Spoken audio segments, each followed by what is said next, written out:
বসন্ত নয় অবহেলা। দর্পণ কবির। বসন্ত নয়, আমার দরজায় প্রথম কড়া নেড়েছিল অবহেলা। ভেবেছিলাম অনেকগুলো বর্ষা শেষে শরতের উষ্ণতা মিশিয়ে এলো বুঝি বসন্ত।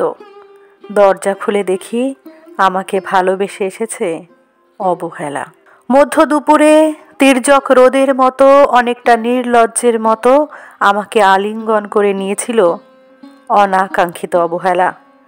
আমি চারপাশে তাকিয়ে দেখেছিলাম আমার দীনদশায় কারো করুণা বা আরতির পেখম ছড়িয়ে আছে কিনা। ছিল না। বৃষ্টিহীন জনপদে খড়খড়ে রোদ যেমন দস্যুর মতো অদমনীয়, তেমনি অবহেলাও আমাকে রেখেছিল নির্মোহ, নিঃসংকোচিত।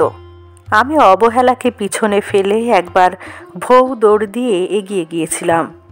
তখন দেখি আমার সামনে কলহাস্যে দাঁড়িয়েছে উপেক্ষা। উপেক্ষার সঙ্গেও একবার কানামাছি খেলে এগিয়ে গিয়েছিলাম তোমাদের কোলাহল মুখর আনন্দ সভায়। কি মিলেছিল? ঠোঁট উল্টানো ভৎসনা আর অভিশপ্ত অনুরার মতো একতাল অবজ্ঞা। তাও সয়ে গিয়েছিলাম একটা সময়। ধরেই নিয়েছিলাম আমার কোনো কালেই হবে না রাবীন্দ্রিক প্রেম। তোমাদের জয়গানে করতালিতে নত জানু থেকেছিল আমার চাপা আক্ষেপ, লজ্জা। বুঝে গিয়েছিলাম জীবনানন্দময় স্বপ্ন আমাকে ছোবে না।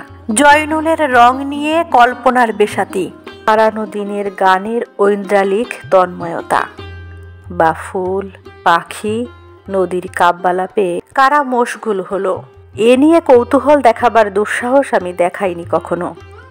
এত কিছু নেই জেনেও নজরুলের মতো বিদ্রোহী হব সেই অমিত শক্তিও আমার ছিল না। মেনে নেয়ার বিনয়টুকু ছাড়া আসলে আমার কিছুই ছিল না।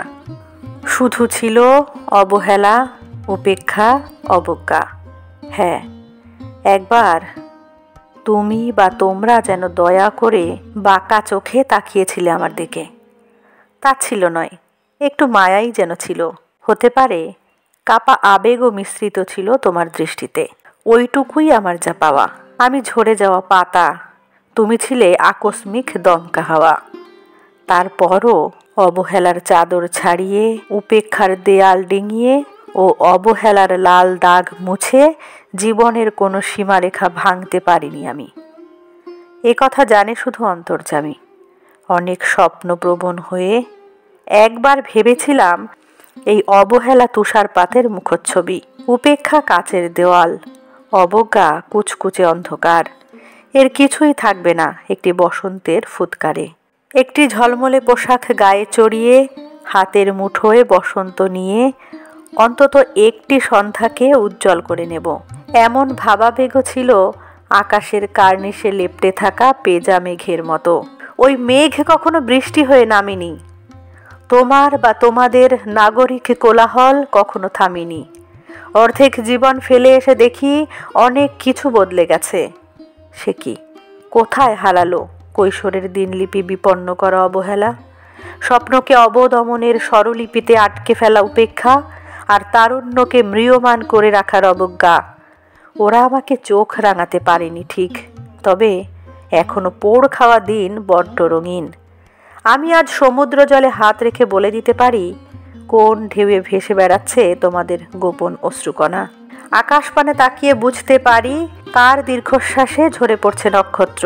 এমনকি তুমি যে সাম্রাজ্ঞীর বেশের আড়ালের মিহিন কষ্ট চেপে হয়েছ লাবণ্যময় পাষাণ পাথর, এটাও দেখতে পাই অন্তর্দৃষ্টি দিয়ে। আমি জানি দীর্ঘশ্বাসে ভরা এই আখ্যান যদি পেত কবিতার রূপ, সেই অবহেলা হতো বসন্ত স্বরূপ। নমস্কার। কেমন লাগলো আজকের কবিতাটি? অবশ্যই কমেন্টে জানাবেন। ভালো লাগলে লাইক, কমেন্ট, শেয়ার করবেন। চ্যানেলটিতে নতুন হয়ে থাকলে চ্যানেলটি সাবস্ক্রাইব করে অল নোটিফিকেশন অন করে বেল আইকন প্রেস করবেন সবার আগে নোটিফিকেশন পেতে। ধন্যবাদ।